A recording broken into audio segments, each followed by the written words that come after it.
right? We have had to tackle COVID-19, racial unrest, and not to mention, specifically here in Chicago, the uptick in violence. Yes. When we turn on ABC, NBC, WGN, every day, we get to hear about how our black and brown boys are not living up to the hype, about what they're not doing right, about how many people were shot and killed, right? Yes. It should be so many videographers and photographers here for this moment today, but they're not, and it's okay, right? Because it's just not about the optics, it's about the work. That's right. Yes. We are so grateful for you guys to be here today for the Creative Big Brother Mentor Program, to be able to look around and to see so many beautiful black and brown young men. Can we give everybody a round of applause for that? Because I know it's Saturday, we could be playing Black Ops and we could be playing, all the video games, but we're here for a reason. When I look around, I see 3 generations of Creative Big Brother mentors. That's powerful, though, right? 27 years, over 900 young men have come through this program. That's powerful. So today we are here to learn. We're here to listen. We have a powerful speaker that's going to come and talk to us a little bit today and give us a perspective through the mother's lens. We know our black and brown queens, our queens all across the country, specifically in the low-income areas, are having to bear the load of raising a young man. Not only balancing the household, but being able to make sure that the young man is fed and taken care of. And not to mention when some of the things go wrong, right? Today we're going to hear a powerful story. And I'm really excited. Obviously the book is called, Mama, I Should Have Listened. That's powerful. Because a lot of times when we hear from our mothers, our elders, like, man, they're trying to take away our fun. They don't understand. But I think they do. And today we get to hear a powerful, impactful story about how he wished he would have listened. So I hope that we locked in today. I know it's early, I know it's Saturday, and you could be doing a million other things, but we are so grateful that you are here in this moment. So before we get started, we have to bring up the man with the vision. My uncle, Daryl Crater, who has dedicated his Saturdays, his life, to building up strong black and brown young men. A man never stood so tall until he bent over to help a child. Everybody, let's give a round of applause for Daryl Crater.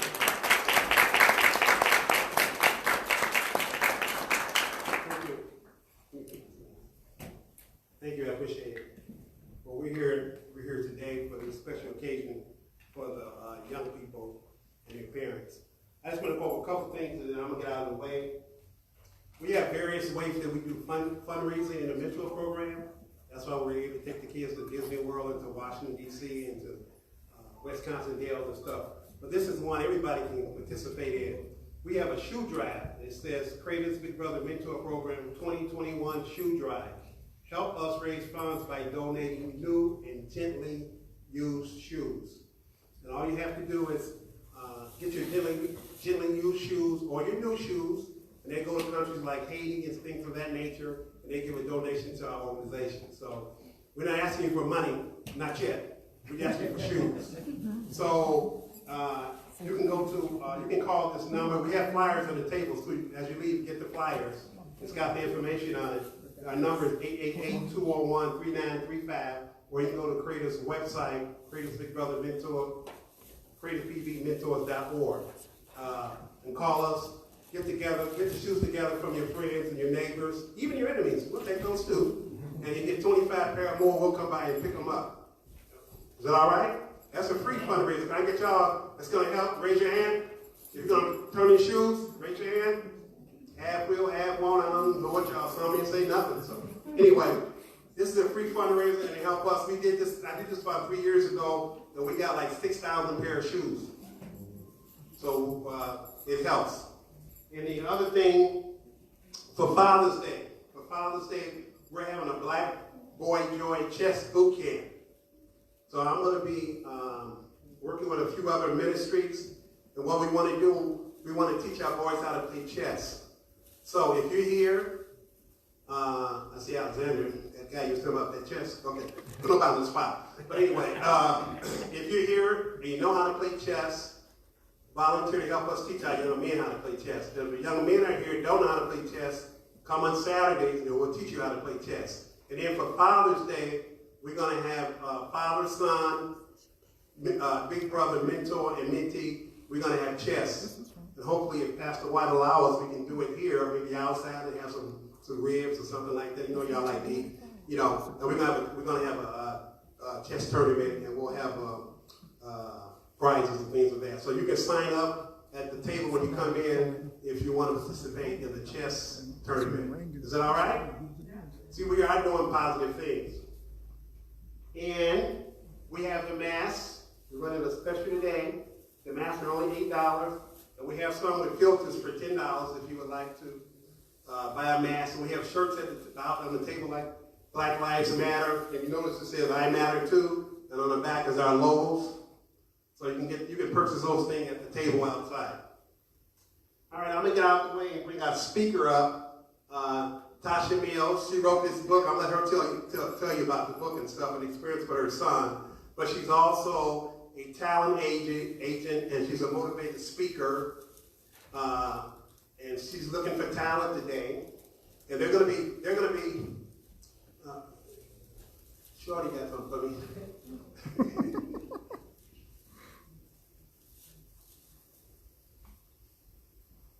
Oh, if you have your phone on, you have to turn your phone off. Because they're doing a documentary, and they're going to be filming. But they're only going to be filming the main characters or main people. If you don't want to be in the film, just let us know, and we'll make sure you're not in the film. But she's doing a documentary, so you have to cut your phones off. All right? They don't have to. Maybe they just silent. Yeah. Put it on silent. Yeah. How's that? Okay. Whose phone? Whose phone? Huh? Whose phone? We got a phone right here. Oh, I'm okay. trying to find out whose phone it I is. think that's. Is that my phone? Oh, that's mine. Okay, okay, okay. All right. Okay, he said it's okay. Okay. So at this time, it was a coincidence how I met Tasha. We were using the book about 4 years ago. I was driving one day and I heard the title, Mama I Should Have Listened. And that title caught my eye. So I did a research on it. And I read the book. I actually read a book. It's impossible. I do. They say if you put it on books, we won't get it. But I read the book and I was very impressed with the book. And we started using it for the mentor program. We have some of our mentees here. If they want to question about what they learned from the book, this will be the time to step up and share what you learned and things of that nature. But it was a blessing to a lot of us, not just for the men, but for the young ladies too. So that's how I met Tasha. She happened to be in Chicago this weekend. I ordered books. She said, I'll be in Chicago. I can bring the books to you personally. I said, oh, okay.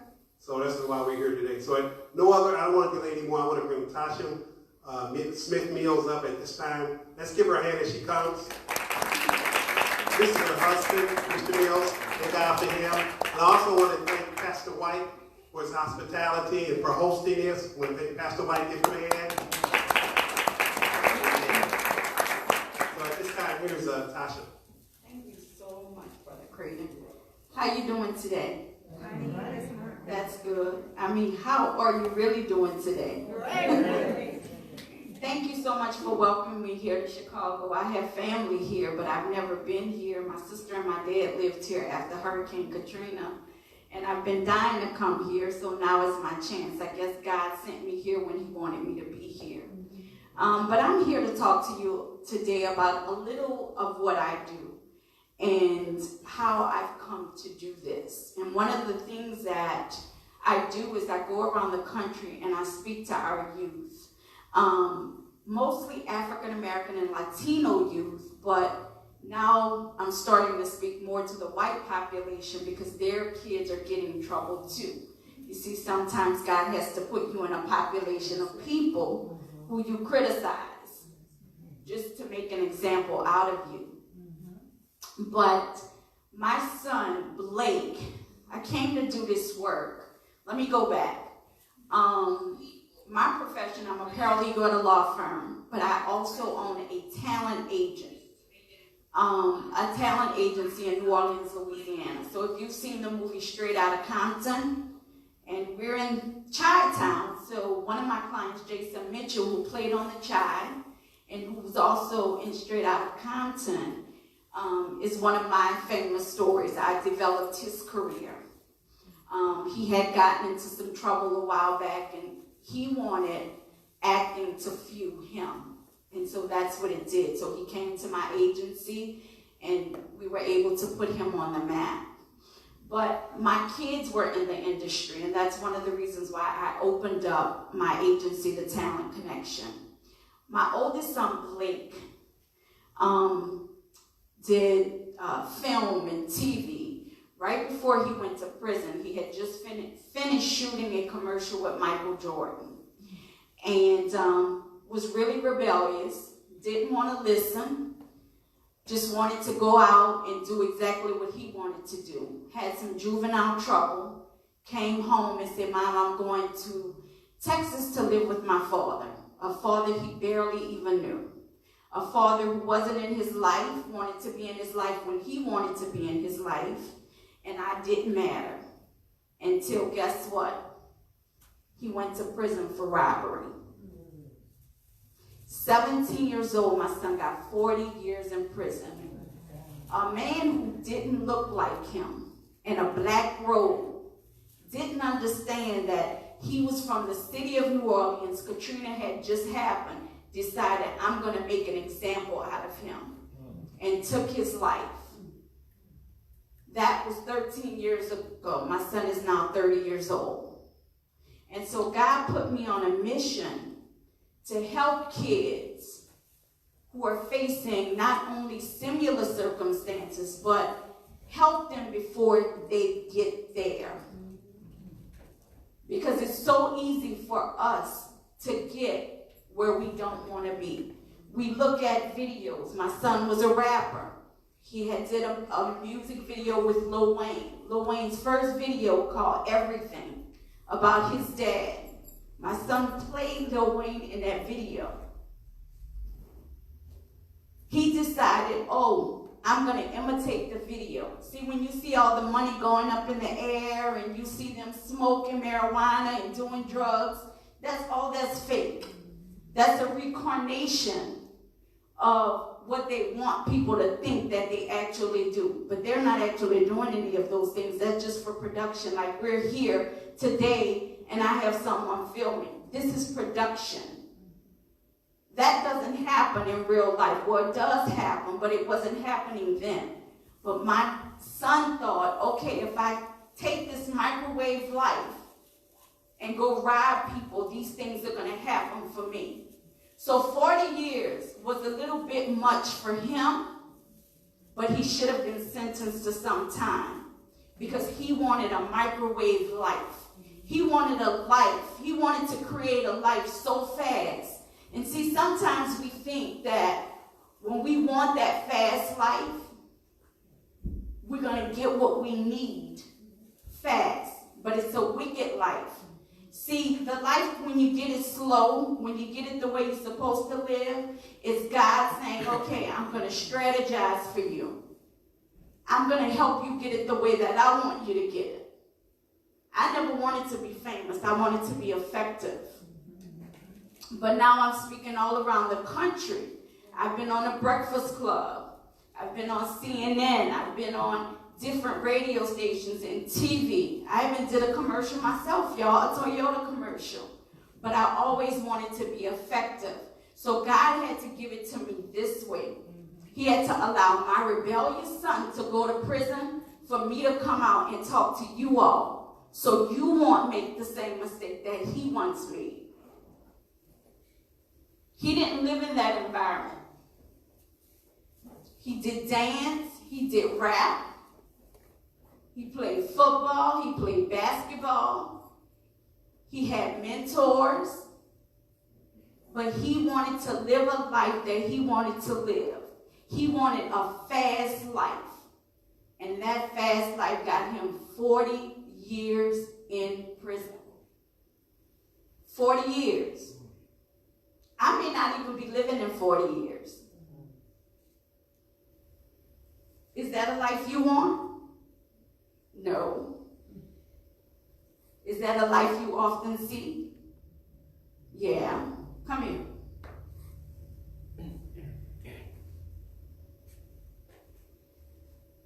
My son, how old are you? You're 16? At 16, my son was smoking weed. Smoking. He was in and out of juvenile prison. And as much as you seen me smile, you didn't see how many times I cried.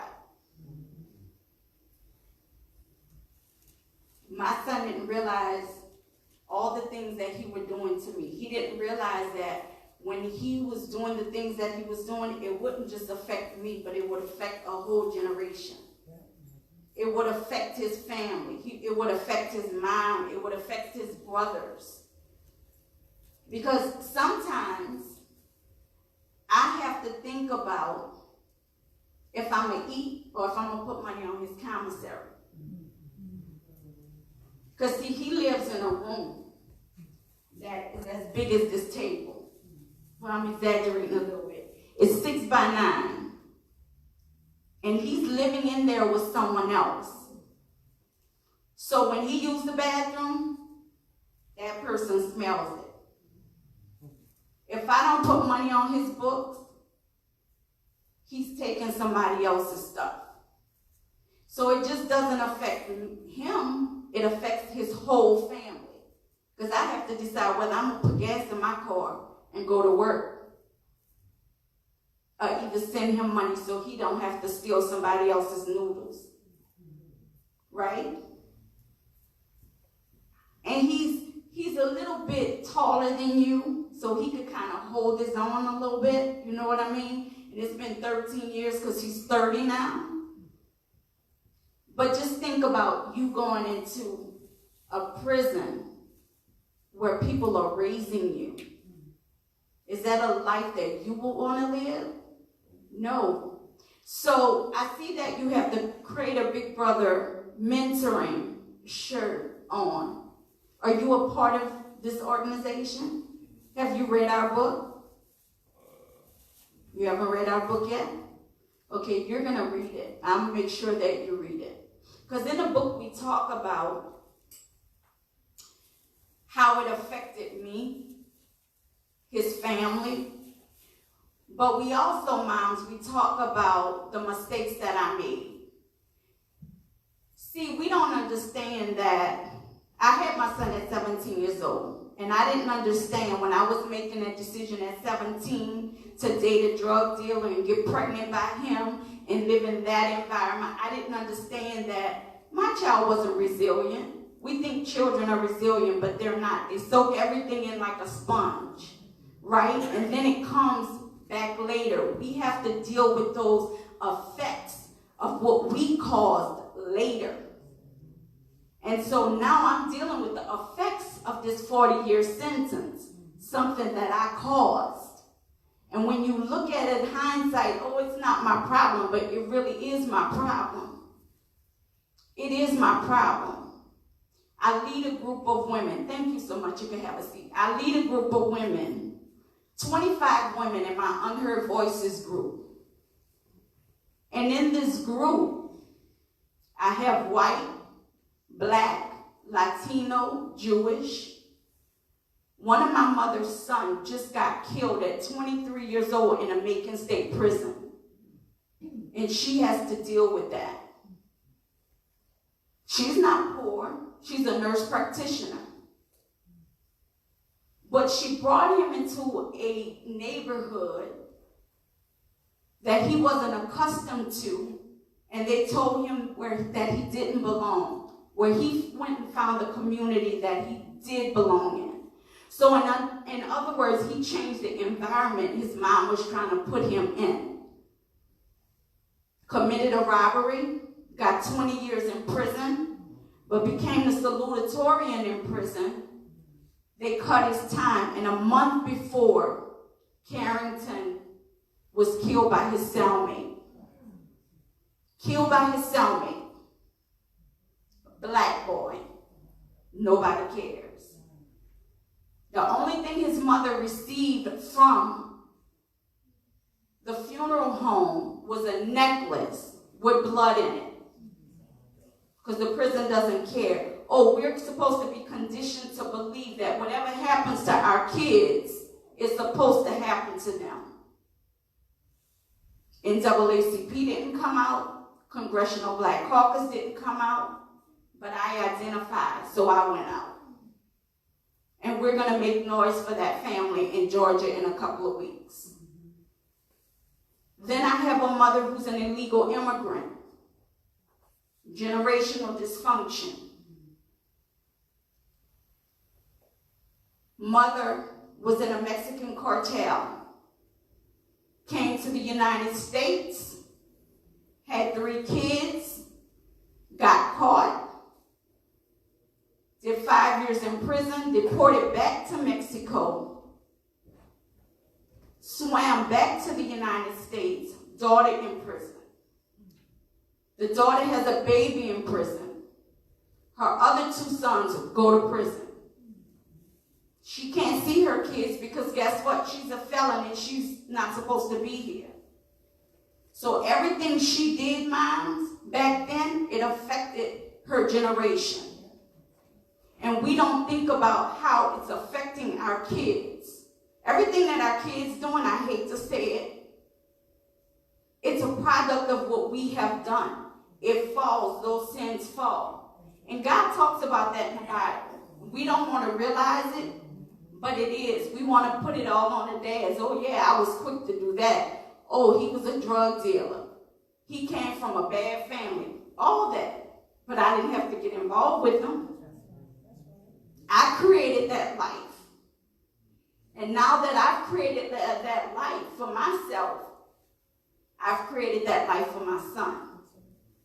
But we all have choices. We all have choices. And Blake was a product of our choices. And it took him to write it in a book. To say, Mama, you know what? We let each other down. It wasn't just me. We let each other down. And so now I was forced to do this work. To let you guys know that don't let your mother down. And moms, don't let our kids down. Because they look up to us. They come to us before they come to their fathers. Find them a good mentor. Find them a system that they belong in. We're staying downtown Chicago, and we went walking on, I guess it's the Strip. And yesterday, it was happy hour and everybody's out. I didn't see any black people. Well, maybe like 5. And it was packed. But then you drive to this side and this is all you see. Why? Because this is what we're conditioned to believe. We're conditioned to believe we belong in a certain community and things happen in that community. Well, guess what? That's not right. We need to start changing the narrative of how we live and what we should be doing and where we should be in our educational system. Because we can change that. We can do all these things. But when do we start? When do we start taking responsibility and accountability for the things that we do? I personally have taken the responsibility and accountability to take on mothers who are going through the trauma of having a child that was either killed by the police, killed in prison, or have a child in prison. Because that trauma has affected me so heavily that I'm going to tell y'all the day my son got sentenced. Me and my 83-year-old grandmother had driven to Texas, and the public defender, because I couldn't afford an attorney, told me that Blake would be coming home.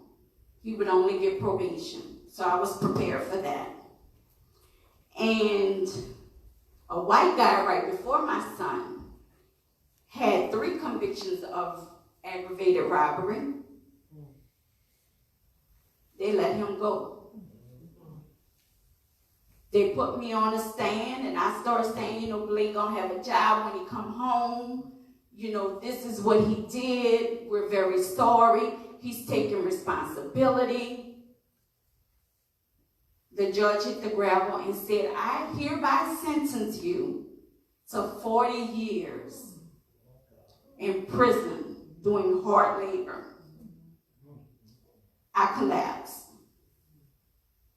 But you let this white guy go home with his family, but my son got 40 years. See, they don't have the same empathy for us. I got in my car, y'all.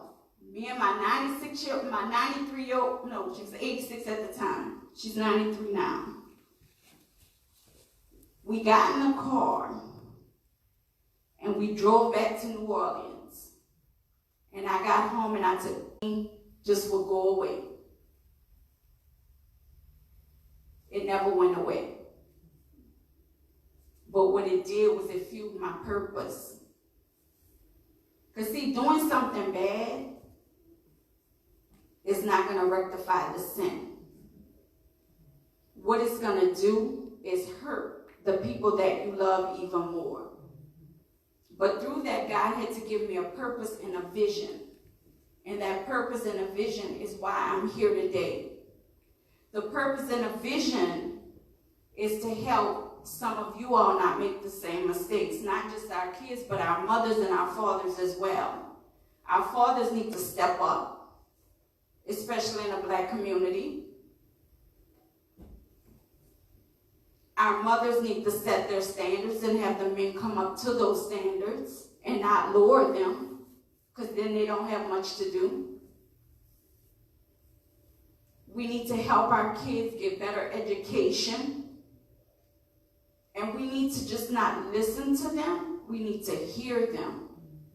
Because see, I was ignoring a lot of things my son was doing. I thought it was normal. Smoking weed is not normal for a 17-year-old. But I thought, and I still hear that today, oh, it's normal. Smoking pot is normal. No, it's not normal. They're lacing it.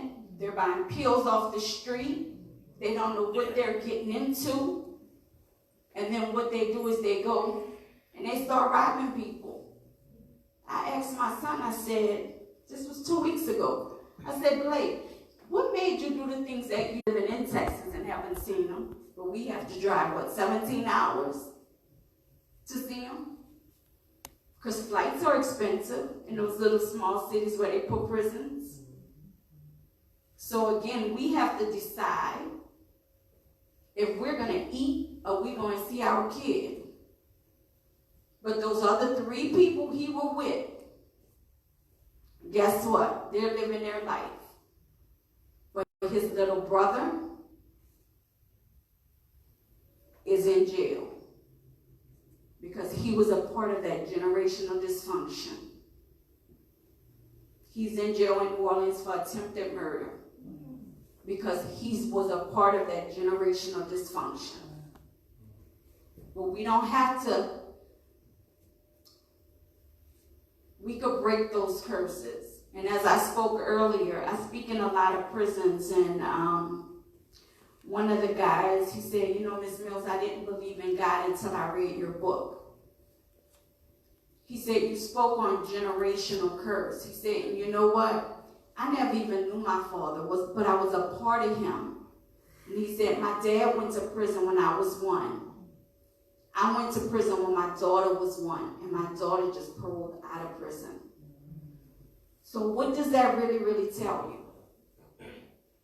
What does that really, really, really tell you? We have to start breaking those curses and that dysfunction, and we have to live the life that God intended us to live. Yeah, we're Black, but that doesn't make an excuse, because we can have the same things that they have if we put our minds to it. I'm a amused at what they're doing here. We have a lot of programs like these in New Orleans. But I don't really see where it's helping. Because you go to these programs and then you come out and then you commit a carjacking or you commit a murder. But here I see that they're doing a lot. They're doing a lot.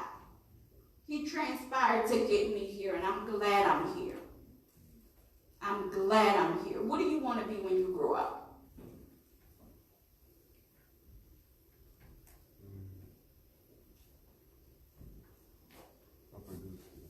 A producer? What kind of producer?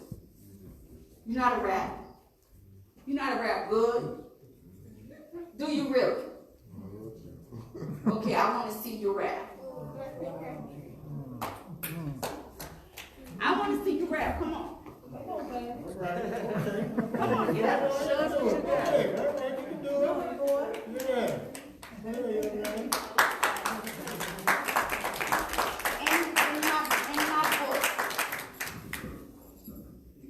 In my book, my son wrote several raps. And I want you to take this rap and I want you to put it on your own, in your own. Can you do that for me? Right here.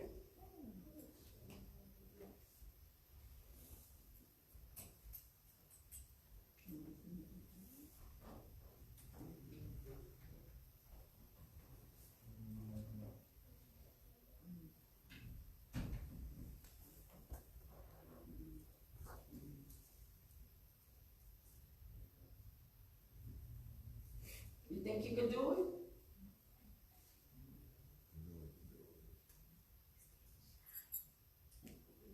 You can do it. You can do it. You can do it. Come on, let's give him a round of applause.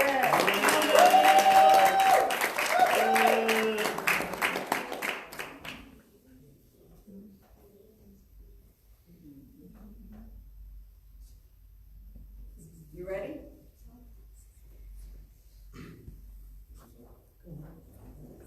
You want to take mine? Is it? Come on, Red. What's it?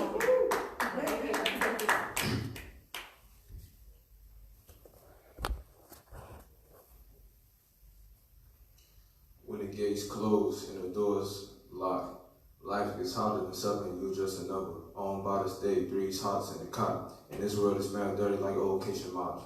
Extremely polarized, divided by gang affiliation.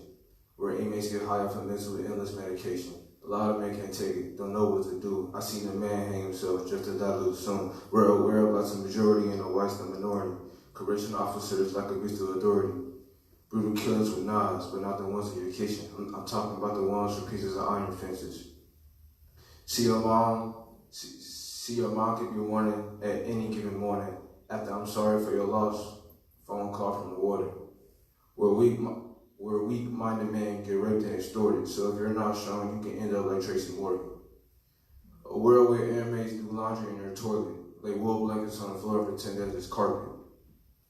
It's a mind thing, alliteration of the mental, dream to erase the written past, which your life was a pencil. Loyalty don't exist no more, the trust is gone. Like a street off a freeway, you easily get turned on.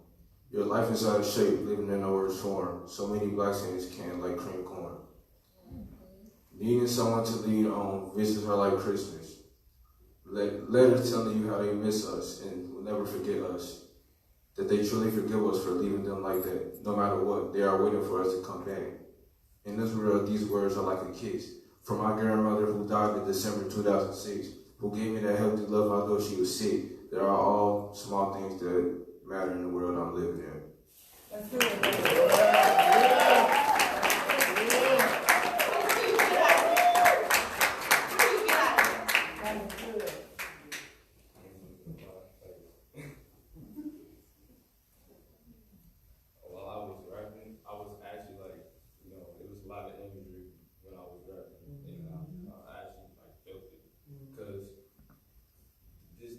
Now, the way you rap, it's not even based off of. It's an art. Yeah, it's like. Yeah,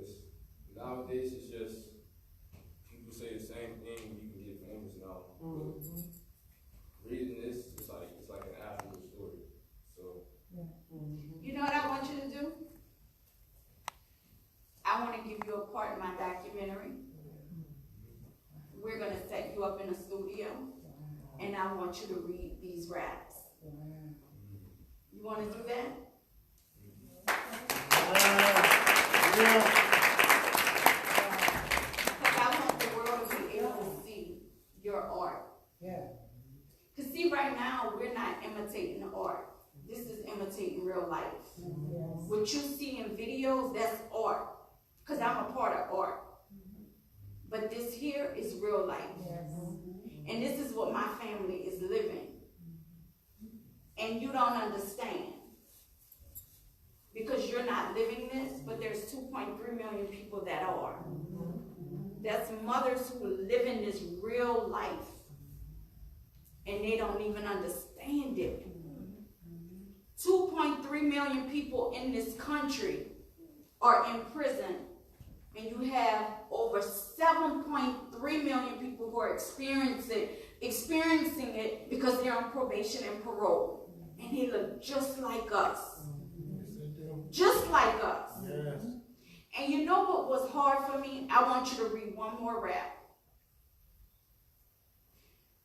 The worst part was my son saying this to me. And he said it in a rap, and I really didn't understand why he felt like this.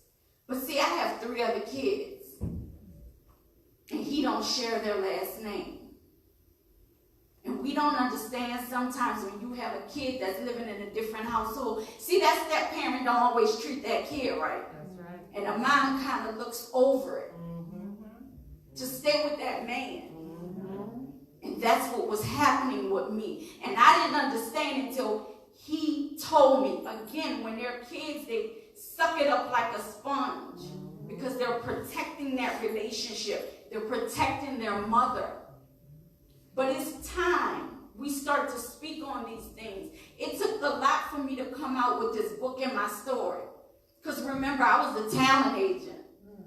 I had dropped out of school, but then I made a life for myself. So I didn't want the world to really know what I was going through.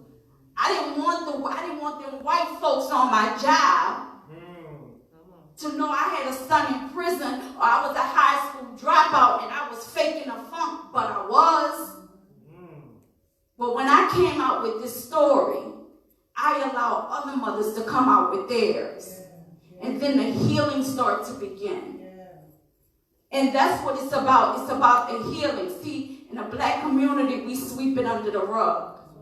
We don't talk about molestation. We don't talk about when we were raped by our grandfathers.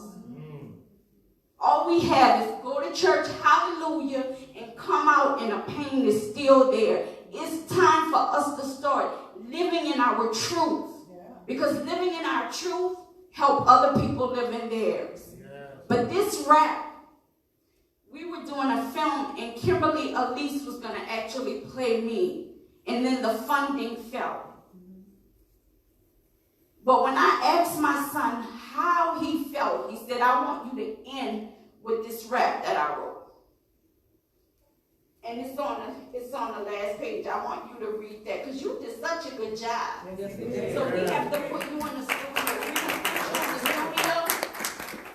so you could be in our documentary. You agree, Christopher? So this is where it starts. This is where it ends. Mama, I should have listened.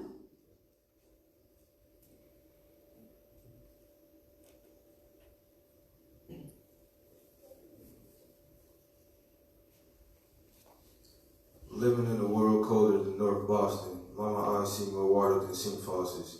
Hated that I treated you like that, 1 in a million like Aaliyah. Hated to see you like that so many crazy nights.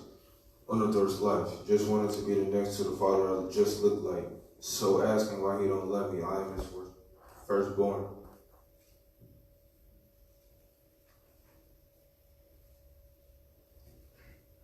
Ashamed to be with me like I lost both arms, like my face was disfigured or had crossed eyes, and I was deaf or missing an ear from one side. Love was unbalanced and feelings wasn't mutual. Me being a part of this world wasn't doable, but you told me where I was going to be emotional harm. He was doing you wrong before I was even born.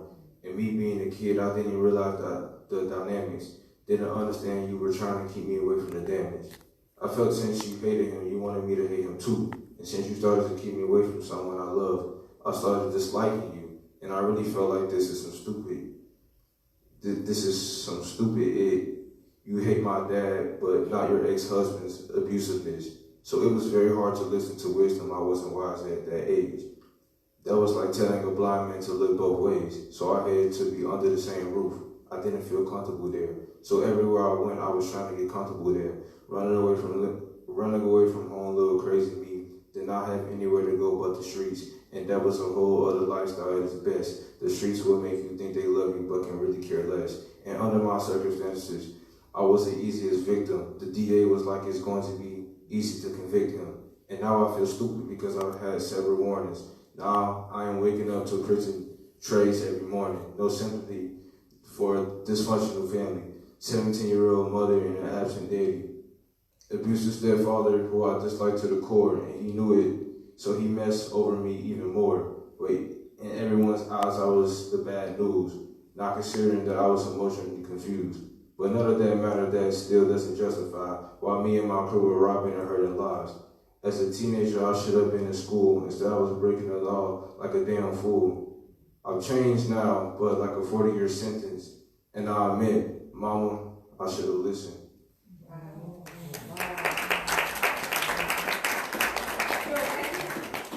What did that say to you? Is your mom here? Where's your mom? You have a good kid. Encourage him. Encourage him. Come here. Let me pray for you.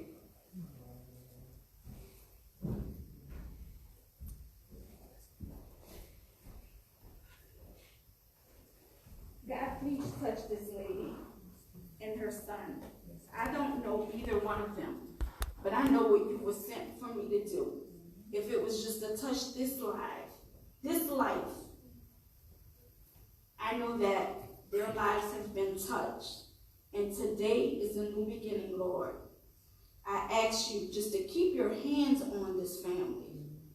I don't know what they're going through, Father, but I commend you. I honor you. I believe in you. And I ask you, Father, if I can't ask for anything else, to just continue to be with this family, because I know there is something that they're going through. In Jesus' mighty name, amen. Amen.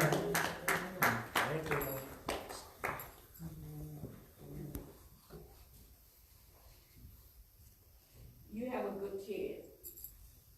You have a good kid. That's my son. And I know what I've instilled in him. And my words from me to you is dream of painting, and every morning wake up and paint that dream. And that means don't just wake up. Wake up on purpose. Wake up to live.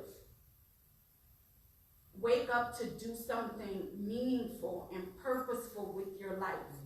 Somebody else is not waking up to do that. These kids are getting killed all over the country for meaningless things. They're going to jail for meaningless things.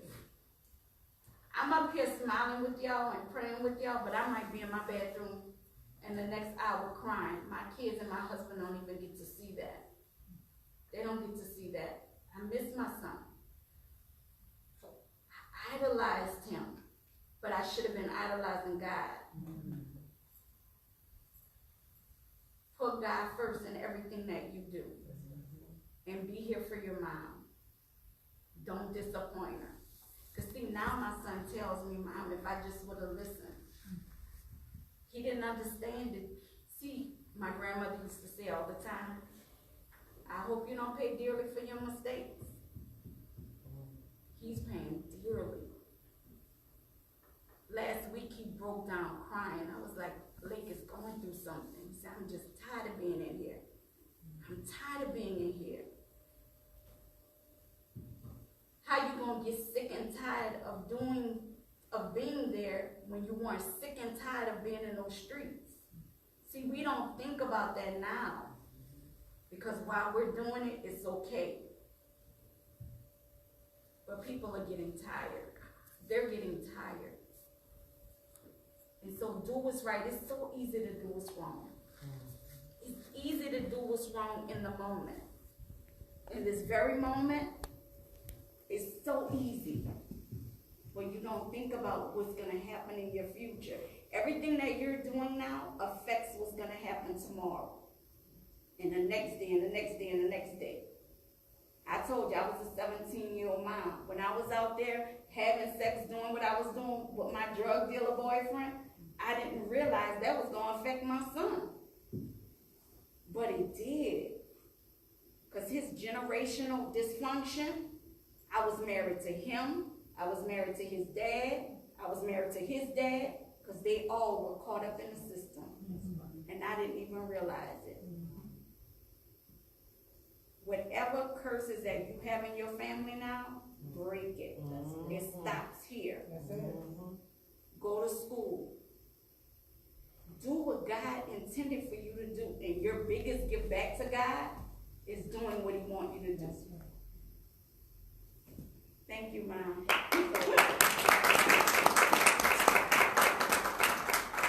We have any questions?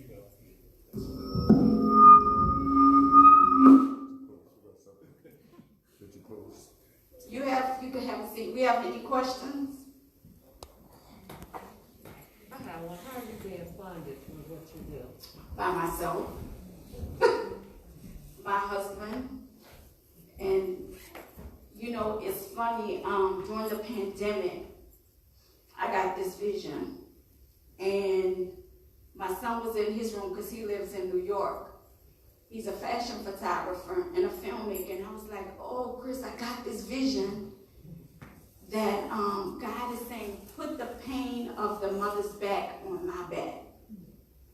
Because people aren't talking about what their kids going through, because I'm in all these groups and they're just crying, they want to commit suicide, and they don't know what to do, and I was there and I didn't have nobody to talk to. And so I said, I want to go, you know, I want to talk to mothers. So I put up a post thinking people in New Orleans was going to come out and say, okay, Tasha, I'm in. But again, we don't talk about what we're going through. And so I say, okay, well, I guess, God, you don't want me locally, you want me globally. So I put out a post, and I have mothers from everywhere. I put out a national post. And Christopher said, well, how much money you got? I said, $1,500. He said, Mama, that's not going to rent cameras. And so my husband had left and went to New Jersey, and some of his friends pitched in, and we got in our car, and we were like from St. Louis. We were to New York, Texas, and we were meeting all these families and all these mothers whose kids were being killed and nobody talked about it. Or they were going to prison and they didn't have nobody to talk to because nobody understood. And so that's where we are, and we've been funding this ourselves. And it's okay. Because if I have to spend my last dollar to make sure somebody doesn't make the mistake that I made or my son made, it was worth it for me. It was all worth it for me. I have another one. How's your other sons doing besides Christopher? So Trey, I have, Christopher's 26, my baby's 23, he's a gamer. And he goes around the country, he's number 2 in Madden.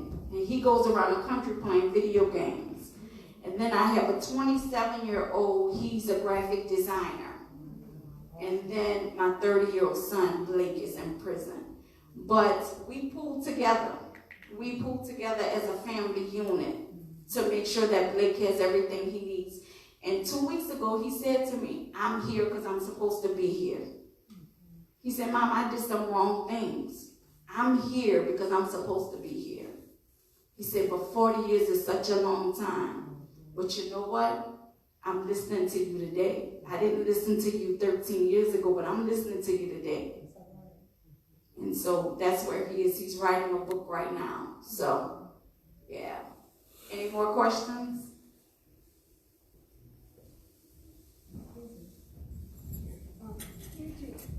Can you all,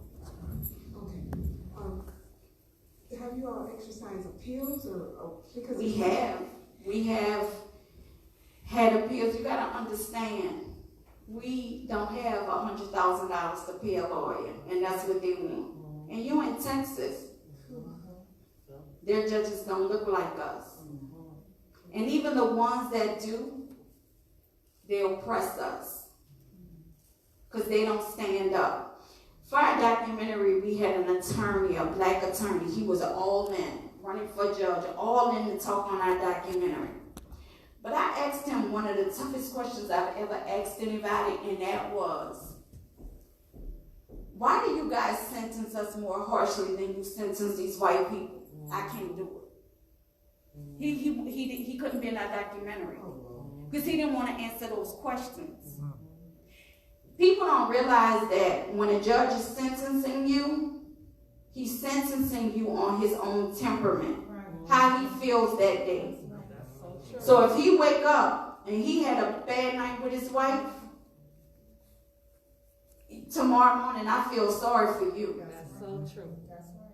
They did a study that said every time an LSU loses a football game, black people are sentenced more harshly. People didn't believe that when I said it. It's in the newspaper. It's on the internet, research it. So you mean to tell me that if LSU lose a football game, them white judges is going to come in and sentence my black husband, my black son to more prison time? That's what happens. But until we stand up, it's going to continue to happen. It's going to continue to happen. But to answer your question, that's a twofold part question. I believe by me being obedient and answering God's call, my son coming home. Yes. Yes. My son coming home. Any other questions? I believe too that there's somebody out there that's going to hear your story and respond. I really believe that. Yes, ma'am. Somebody is going And thank you for that, because it's been a rough journey. Oh, I'm sure. It's been a rough journey. I have one of my mothers who we're following next week in Texas, a white mom, but a poor white mom. Son got life without parole. And she didn't understand it until we talked about it and I interviewed her.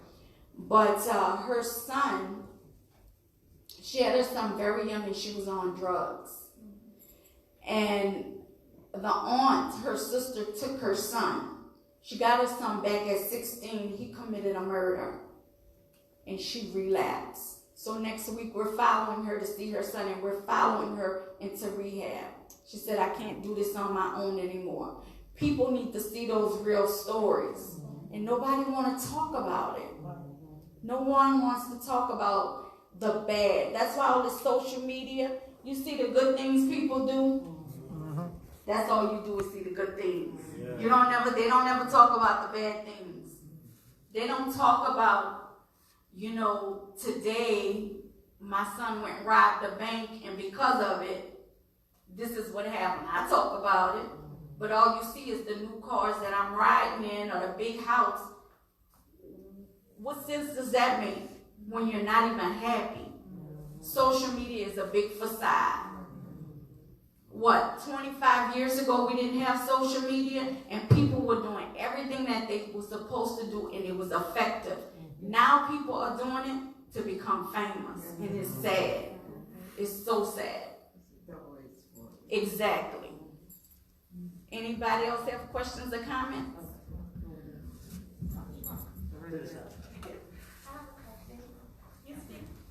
You speak about generational curses, and with your other sons, obviously, they're doing better. What do you think that you did to break it with them?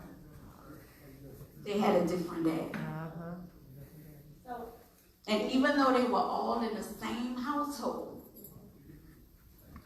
they had different blood running up their veins.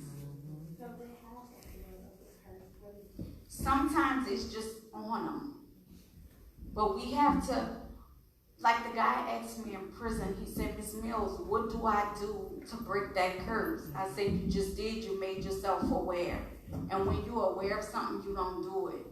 But when I'm looking at what my daddy doing, I'm gonna do it. Alcoholism, gambling, all that is a part of a curse. And usually when you see that happening in families, it has happened down the line. So you have to break that curse. I'm not saying that that happens all the time. His daughter was one, but she obviously didn't see it, but he still perpetuated that cycle. Exactly, and his dad didn't see it either. He didn't see it because he wasn't raised with his dad. He wasn't raised with his dad. It was in him. And like he said, Ms. Mills, I didn't believe that until I read that in your book. He said, I had to lay back on my bunk. He said, my dad went to prison when I was 1. I went to prison when my daughter was 1, and my daughter just paroled out of prison. So there was a generational curse of crime in that family. And so, like I said, my husband, my son, my oldest son, Blake, his brother's in prison for attempted murder. All a part of that curse. All a part of that blood. Somebody has to stop it. Somebody has to stop it. So my question is, I'm 30 and my little brother here, he is 16. I just want to know, like, how can I be a better, like, role model for him? Like, my life is, like, super busy, but he's in high school, he's on e-learning. He hasn't been physically in school, so he's been, virtual all the time. So I'm just trying to see, like, how can I be consistent in his life? His father died, my father died, my sister's father died, so all of our fathers are deceased. So I just want to be, like, build him up to be a better young man, me and my mom. But that's your mom? Yeah, that's my mom. Oh my God, y'all look good. Y'all have some good genes running in that family. They say black don't cry. So she raised us real good. She's a good mom. There's 3 of us, and he's the last, the youngest. And I just want him to do good. Is he a part of this mentoring program? No. You need to get him here. Yeah. Get him here. He needs. CBM. We're gonna talk. And boys need male mentors. Yes, and as much as we say, we could raise them, a woman cannot raise a man to be a man. That's right. It takes a whole village, and a woman cannot do it. She can't do it alone. It takes another man to do it. Get him into this program. We have any other questions and comments? Erica, is that you? So, Erica, you want to tell them how, this is my first time meeting Erica. This is my cousin. This is my first time meeting her. She lives in Chicago, and this is my first time meeting her. But Erica, how did we meet Erica? On Facebook, because I used to do public relations, and I was reaching out to you because you needed help with the event that you were doing here in Chicago. And I was going on your page reading, and I like what I saw, and we connected from that. Yeah. And you also like family on there. So now we're like family, yeah. And I think you heard me on the radio, yeah, with Jason. Yeah. So it's a lot of. Oh, I guess you want me to say something. Yes, this is my cousin. This is my first time meeting her, but her sister and her father, my mother took them in after Katrina, and they lived there at least what, 6 months, yeah. No, it was years. No, it wasn't years. Yeah, she finished school. No, she finished it in New Orleans. She lived there more than a year. I truly believe I'm gonna have to call Star. I'm gonna text her. But she lived there because her dad went back. But right now, my mom died in 2019. And so with Star coming to live there and us getting to know, our family more, I keep in contact with Star, but her sister, which is Tasha, also my cousin, we speak more over social media, but that's the way we've been connecting. Yeah, social media has its good points. Any other questions or comments? So I want to leave you all just with a few quotes if you want to take out your phones. And just write these notes down.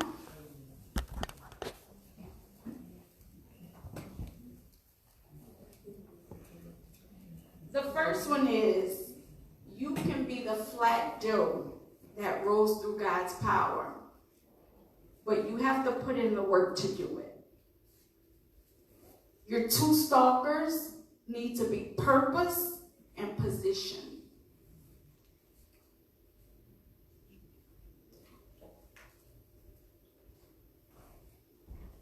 Stop going to sleep just to wake up to see what will happen the next day. Put in the work.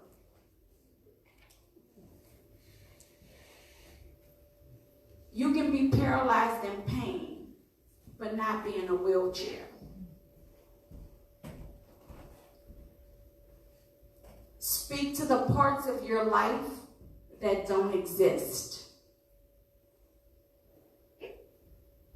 And the day you plant the seed is not the day you eat the fruit. It takes time to grow. And that's it. Any other questions or comments? Yeah, can you repeat those? Sure.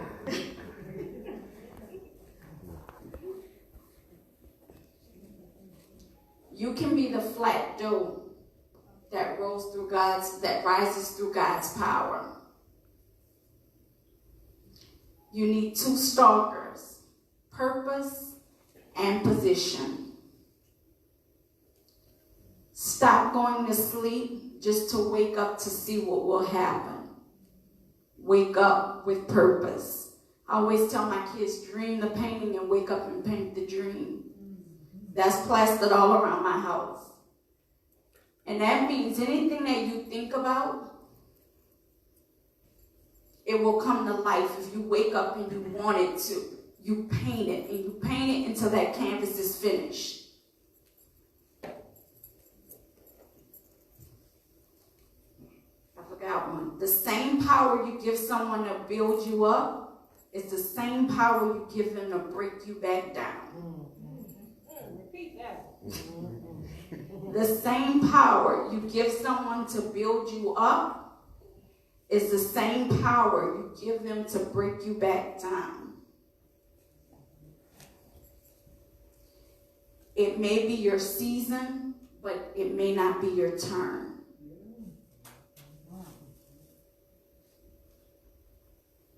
And the day you plant the seed is not the day you eat the fruit. So God will give you a vision. And he'll keep giving you that vision. I call it intuition. And years ago, God gave me the name Mama. I should have listened. And I never acted on that name. And then one day I woke up. It was like God was remaining anonymous in my life, was speaking to me through my intuition. And when I wrote that book, Mama, I Should Have Listened, it became a bestseller because that name spoke to so many households and so many families. People wanted to know exactly, what did that mean? Because it could be the lessons your mom gave you. It could be a little of everything. And then when I really started to talk about it, I tell people, write your own story and then direct it. Don't allow somebody else to direct your story for you. You direct that story. And when you start to direct it, it goes right where you want it to be. So I took every piece of pain that I had, everything that I had, and I directed this story. And I said I was not going to let it break me down, but I was going to let it build me up. And that's where we are today. It's building us up. And it's building other families up. And we're not living life, we're living purpose. Any questions? Any comments? You're the one about the wheelchair again, the pain, you may be in the pain, but don't have to get in a wheelchair? Yep, you may be paralyzed, but not in the wheelchair. Pain.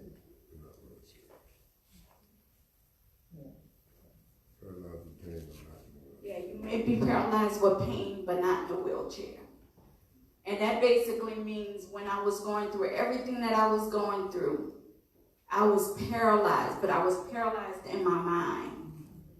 But I was not in that wheelchair, which means I could get up and walk. And so I had to change that story of my life. And I did. And when I started to be strong and not feel sorry for myself,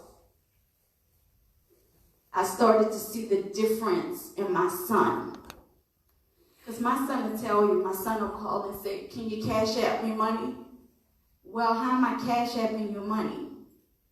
And I teach the 25 parents in my group this. You're only cash apping if they're doing drugs, gambling, or doing something they're not supposed to do. I'm going to put this money on your books, your commissary, and that's how you're going to live. We ain't cash apping no money. Because that means those COs, they're bringing stuff in for you. That's right. And that's not going to be a part of my world. It's not. What were you saying? Did you have a question? I just wanted to make a comment because I heard one of the young ladies say, ask a question, how do you break a generational curse? First of all, I want you to know that a generational curse is spiritual. And so you want to make yourself or become a part of a full gospel Bible teaching ministry that teaches you about the Word of God, and also become a part of, which is what I hopefully you're doing now, a part of a strong male mentor program for your children. Because if it was something that you can just stop on your own, then his father and his father's father would have stopped it, because nobody gets and or put on their resume that I want to become a drug addict. I want to become a woman beater. So it is a spiritual thing that you have to be taught through the Word of God. You start, how can you hear without a preacher? How can he preach except God sends him? But as you learn and you're taught and you read, God will make those things clear to you as to what to do for your children. Thank you so much. Thank you for that. And also, my son in prison, I sent him a lot of books. And he said, Mama, you know what? Teach the fruits of the Spirit. Yes, yes. So we have to teach our kids the fruits of the Spirit. Forgiveness, righteousness, self-control, love, peace. Because when we start to teach them right temperament, when we start to teach them all of this, then they go about their day. We think they don't hear us, but they hear us. They do hear us. Like they hear you cussing them out, they hear everything else too. They hear the positive stuff. So we just have to continue to just teach them those fruits of the Spirit. And again, not just hear them, but really, really listen to them.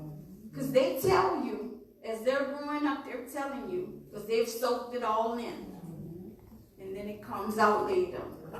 And I would want nobody to go through what I went through.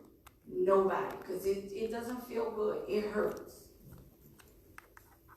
Any other questions or comments? Anything?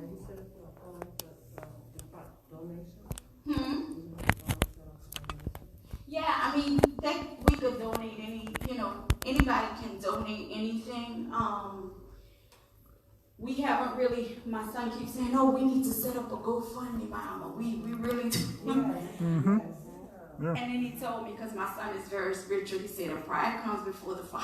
The pride comes before the fall. But we've just been going in, just doing what we have to do to get this story out and to save as many lives as we possibly can. Do y'all want to say anything, Christopher? John, you want to say anything? Oh, yeah, that's true.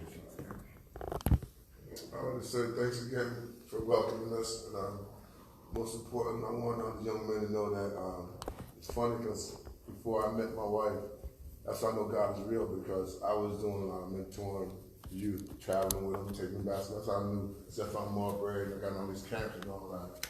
And it's real effective when you go into the hood and you find the kids in with the grandmas, they've been RN, and you grab a hold of them and you help them to where not only do they go to county schools, they go to D1 schools, D2 schools, they thanking me, telling me I wish you were my dad. I said, I am your dad. You know, I'm doing what he's called me to do for him. So as long as you keep following the footsteps that he's called to be, respect your mom, grandma, and just do the right thing, everything will fall in place. So I was just so appalled when I said, Dad, you do the same thing?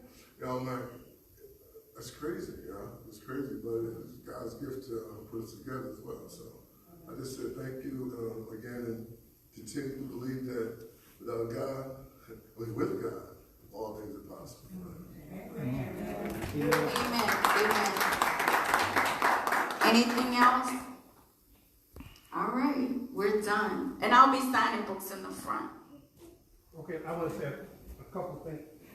Paul, can you hear me? Yes. Okay, first of all, let's give Tasha a hand.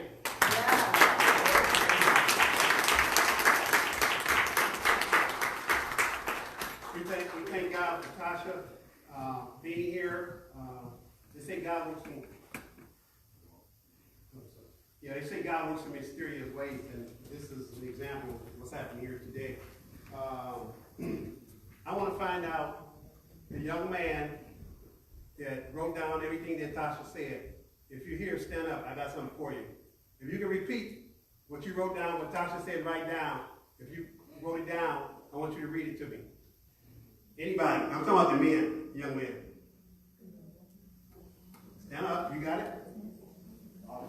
Young man, you're a teacher. Don't you come up here. I will need you because I'm going to need some money, okay? Okay? Nobody? I got some money to give away. If you can stand up and tell me what Tasha just said that you wrote down. I got them.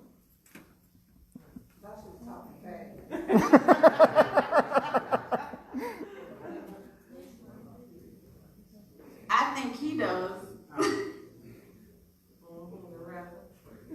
Okay, well, let's see this. Teacher, get that money ready, okay? You want the mic? Tasha living over right. Oh. You can be the flat Joe that rises through God's power. Stop going to sleep just to wake up with a purpose. You have to speak to the things that don't exist. The day you plant the seed isn't the day you eat the fruit, but everything takes time.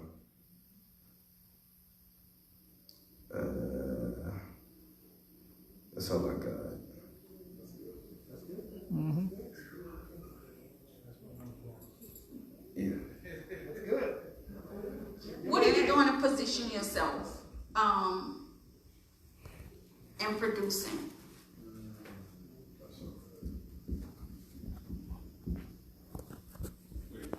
What are you doing? You want to be a producer. What are you doing to position yourself? Actually just got, my dad's gonna give me some, A beat machine or? jump pads. It's gonna be a late birthday present for me, so. And he recently just gave me a new microphone so I can start recording again. So what are you doing? What grade are you in? I'm in 10th. 10? Yeah. So do you come home from school and you work on this every day? Yeah, you know how we on e-learning, so it's kind of, I'll finish my homework, I'll do my chores, and then if I feel like it, then I'll start, recording. Okay, so let me give you a little advice. You can't do stuff when you feel like it. Everything that is worth it doesn't come easy. You have to do it when you don't want to do it. And those are the things that's going to prosper for you. when you don't want to do it. So work at it. And I'm going to give you my number because I want to stay in touch with you. And I'm going to see if I can find a studio up here so you can get in the studio for me. Because I believe in it.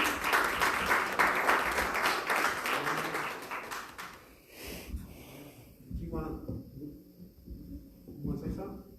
Oh, I thought that you had. Okay, I'm going to ask Chris, my son, and the teacher back there, if y'all want to get some funds together, whatever you want to give, I want to be a blessing to him for paying attention. How's that? Okay? Okay, we're going to do a raffle, and then we're going to get something to eat. Before we do the raffle, though, I have a young man here, and this is all God because this wasn't planned. One of the ladies that work with the mentor program that volunteer, we all volunteer, none of us is paid. We've been volunteering for 27 years. But anyway, her son has wrote books. He's done a lot. And we were looking for other books after we finished Mama I Should Have Listened. And he came in and gave me 2 books he wanted to give to me. It's trying to make me a